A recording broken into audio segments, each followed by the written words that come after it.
ఆరోగ్య సంరక్షణలో paediatric surgeons పాత్ర ఎంతో కీలకం. జాతీయ బాల శస్త్రచికిత్స దినోత్సవాన్ని ప్రతి ఏటా డిసెంబర్ 29న జరుపుకుంటారు.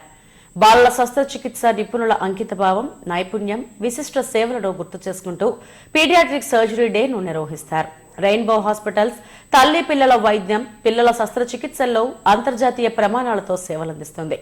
పిల్లల ఆరోగ్యంలో ఏ లోపం కనిపించినా నిర్లక్ష్యం చేయకుండా వెంటనే నిపుణులైన వైద్యులను సంప్రదించాలంటున్న rainbow children hospital consultant paediatric surgeon and urologist doctor Himaja రావితో మా chief reporter Lakshminarayana face to face.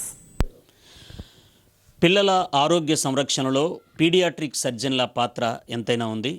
సాధారణంగా దేశంలో శిశు మరణాల రేటు 10 నుండి 20% ఉంటుందని నివేదికలు చెబుతున్నాయి.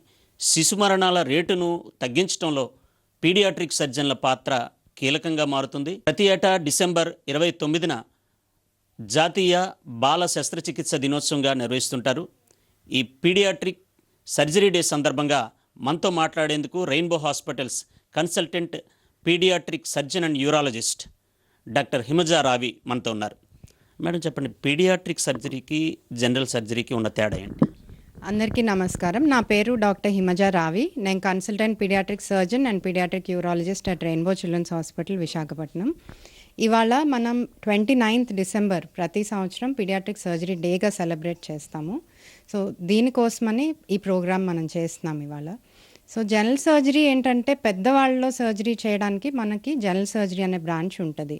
అదే పీడియాట్రిక్ సర్జరీ అనేది ఒక సూపర్ స్పెషాలిటీ, అంటే జనరల్ సర్జరీ తర్వాత చదువుతాం మళ్ళీ. ఇందులో పుట్టిన పిల్లల దగ్గర నుంచి 16 సంవత్సరాల వయసు వరకు పిల్లలకి ఆపరేషన్ చేయడానికి వీళ్ళు పర్టికులర్గా ట్రైన్ అయి ఉంటారు. సో పిల్లల్లో సర్జరీ చేయాలి అంటే పీడియాట్రిక్ సర్జన్ని కన్సల్ట్ అవ్వాలి అనే విషయం చాలామందికి తెలియదండి, పేరెంట్స్కి తెలియదు, అండ్ చాలామంది డాక్టర్స్ కూడా అవేర్నెస్ ఉండదు. సో ఈ అవేర్నెస్ క్రియేట్ చేయడం కోసమని మనం ఇవాళ ఈ ప్రోగ్రామ్ చేస్తున్నాము. సో పిల్లల్లో సర్జరీ అంటే డెఫినెట్లీ పీడియాట్రిక్ సర్జన్ని కన్సల్ట్ అవ్వాలి. పిల్లల్లో వచ్చే సాధారణంగా ఉండేటువంటి ప్రాబ్లమ్స్ ఏంటి? ఎలాంటి కామన్ ప్రాబ్లమ్స్ని మనం చూస్తాం? సో పిల్లల్లో మనం చాలా కామన్గా చూసే ప్రాబ్లమ్స్ ఏంటంటే హర్నియా అంటాము. హర్నియా, హైడ్రోసీల్ అంటాం, అంటే బీజాల చుట్టూ నీరు చేరడం. ఇంకొకటి బీజాలు కిందకి దిగకపోవడం పుట్టుకతోనే, లేదా పుట్టుకతోనే చాలా లోపాలతో పుడుతూ ఉంటారు పిల్లలు. కొంతమందికి అన్నం తినే పైప్ దారి లేక ఫామ్ అవ్వకుండా పుట్టడం, కొంతమందికి పేగులు ఛాతీలో ఉండి పుట్టడం. సో ఇలాంటి చాలా ప్రాబ్లమ్స్ అనేవి ఉంటాయి పిల్లల్లో. సో మనం కామన్గా చూసేవి ఏంటంటే కిడ్నీ ప్రాబ్లమ్స్, యూరాలజీ ప్రాబ్లమ్స్ అంటాము. కిడ్నీలో కానీ లేదా యూరిన్ పోసే దారిలో అడ్డు ఉండటం కానీ, యూరిన్ వెనక్కి వెళ్ళడం కానీ, కిడ్నీ దగ్గర వాపు ఉండటం కానీ, ఇవి మనం ఇప్పుడు చాలా ఎక్కువగా చూస్తున్న ప్రాబ్లమ్స్. ఇంకొకటి ఏంటంటే యూరిన్ పోసే దారి సరిగ్గా ఫామ్ అవ్వకపోవడం, హోల్ అనేది కిందకు ఉండడం. దీనికి కూడా పీడియాట్రిక్ సర్జన్ని కన్సల్ట్ అవ్వాలి డెఫినెట్లీ, ఎందుకంటే వాళ్ళు చిన్న పిల్లల్లో ఆపరేషన్ యూరాలజీ ప్రాబ్లమ్స్ అయినా సరే చిన్న పిల్లల్లో చేయడానికి ట్రైన్ అయి ఉంటారు. పిల్లలు సర్జరీ అనగానే సాధారణంగా తల్లిదండ్రుల్లో భయం సాధారణంగా ఉంటుంది. పిల్లలకు సర్జరీ చేయడం సేఫేనా అంటే ఏం చెప్తారు? సో పిల్లల్లో మనం చాలామంది పేరెంట్స్కి డౌట్ ఏంటంటే ఇంత చిన్న బేబీకి, అంటే 3 kg 4 kg బేబీకి సర్జరీ మనం చేయొచ్చా, దీని తర్వాత బేబీకి ఇంకేమన్నా ప్రాబ్లమ్స్ వస్తాయా ఫ్యూచర్లో అనేది చాలామంది పేరెంట్స్కి ఉండే డౌట్. సో నిజంగా బేబీకి ప్రాబ్లం ఉండి సర్జరీ చేయవలసిన అవసరం ఉంటే అది చేయకపోవడం వల్ల బేబీకి చాలా హామే తప్ప చేస్తే దానివల్ల ఇబ్బంది ఏమి ఉండదు.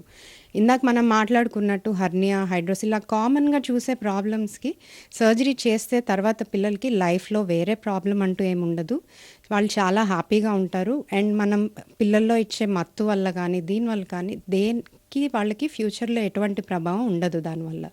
సో ఇప్పుడు మనకి పీడియాట్రిక్ ఎనస్థీషియా పర్టికులర్గా వేరే బ్రాంచ్ అనేది ఉంది. వీళ్ళు కూడా ఏంటంటే పిల్లల్లోనే మత్తు ఇవ్వడానికి ట్రైన్ అయి ఉంటారు.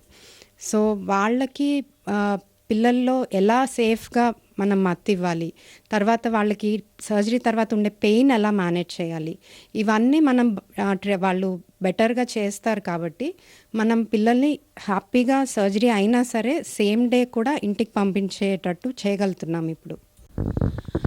మనం సర్జరీ తర్వాత పిల్లల్లో తీసుకోవాల్సినటువంటి జాగ్రత్తలు ఎలా ఉంటాయి? సో సర్జరీ అయిన తర్వాత మనకి మెయిన్గా డే కేర్ ప్రొసీజర్స్ అయితే అంటే సేమ్ డే మనం ఇంటికి పంపించేస్తే పిల్లల్ని ఫుడ్ విషయంలో కానీ లేదా వాళ్ళు నార్మల్గా ఇంట్లో ఉండే యాక్టివిటీ కానీ మనం ఏం రెస్ట్రిక్ట్ చేయాల్సిన అవసరం లేదు. ఇంట్లో చేసిన ఫుడ్ హెల్దీ ఫుడ్ ఏదైనా పెట్టచ్చు. ఒక అపోహ ఉంటుంది, పప్పులు పెడితే పుండుకు చీము పడుతుంది అని చెప్పి. అలాంటివి ఏమీ ఉండవండి.